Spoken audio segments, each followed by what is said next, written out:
বিভিন্ন হলের নাজেহাল অবস্থা দীর্ঘ সময় ধরে।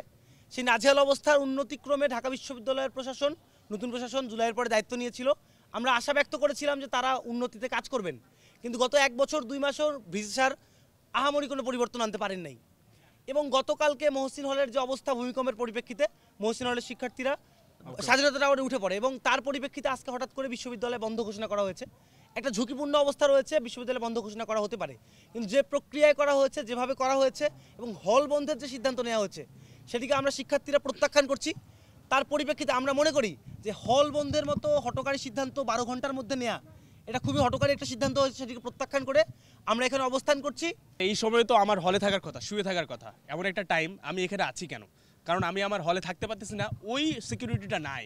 ভূমিকম্প হইলে আমার হল 2014 সালে আজকে থেকে 11 বছর আগে এটাকে বসবাসের অনুপযোগী হিসেবে ঘোষণা করা হয়। সেই হলে আমি 11 বছর ধরে আছি।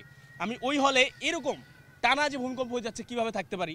তো সেই জায়গা থেকে আমাদের আসলে এইখানে অবস্থান, আমরা মনে করতেছি এই হলে থাকার চেয়ে এখানে থাকাটা অনেক বেটার।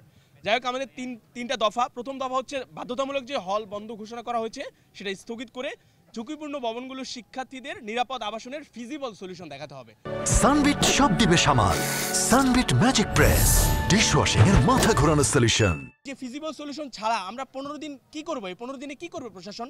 এই দায়িত্বশীল প্রশাসন 1 বছরে যেটা কোনো কিছু করে দেখাতে পারে নাই। 14 সালের মেয়াদ উত্তীর্ণ ভবনের স্থলে 11 বছর ধরে যে প্রশাসন থেমে আছে, সেই প্রশাসন 15 দিনে কি করবে? এটাই আমাদের প্রশ্ন। এই জন্য আমরা মানতেছি না। জীবনের ঝুঁকি আমাদের আছে, জীবনের ঝুঁকি আমরা মানবো না কেন? এটা এখানে ব্যাখ্যা করলাম। 2 নম্বর দফা হচ্ছে ঝুঁকিপূর্ণ হলে শিক্ষার্থীদের নিরাপদ আবাসন নিশ্চিত করতে হবে যতদিনে না নতুন ভবনগুলোর কাজ শেষ হবে। মানে নতুন ভবনগুলোর কাজ শেষ না হওয়া পর্যন্ত আমাদের আশ্রয় দিবে কোথায়? একটা বিশ্ববিদ্যালয়ের কর্মচারীদের জন্য হয় নাকি শিক্ষার্থীদের জন্য হয়? ইউনিভার্সিটি এরিয়ার মধ্যে 3টা অট্টালিকা আছে, সুউচ্চ অট্টালিকা, রাসেল টাওয়ার, বঙ্গবন্ধু টাওয়ার এবং নতুন হওয়া স্বাধীনতা টাওয়ার, সবগুলা 20 তলা 15 তলা।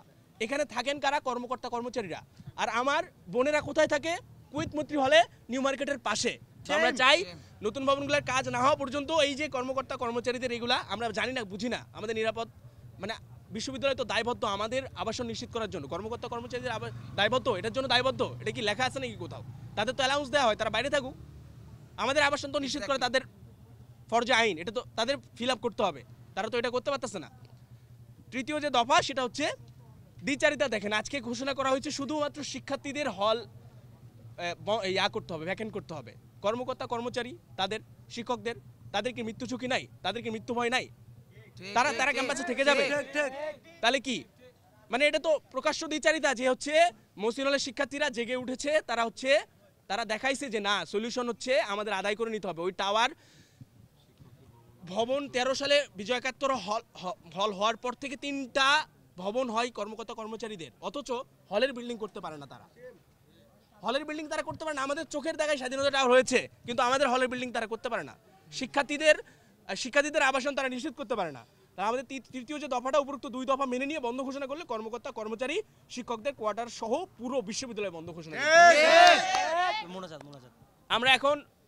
আমরা কষ্টের কথা বলি, ডাকসু আমাদের শিক্ষার্থীদের কণ্ঠস্বর। আমরা বসে আছি, শুয়ে আছি, তাদের কেউ সিঙ্গেল একজন কেউ আমাদের সাথে যোগাযোগ করেন, কেউ সিঙ্গেল একজন।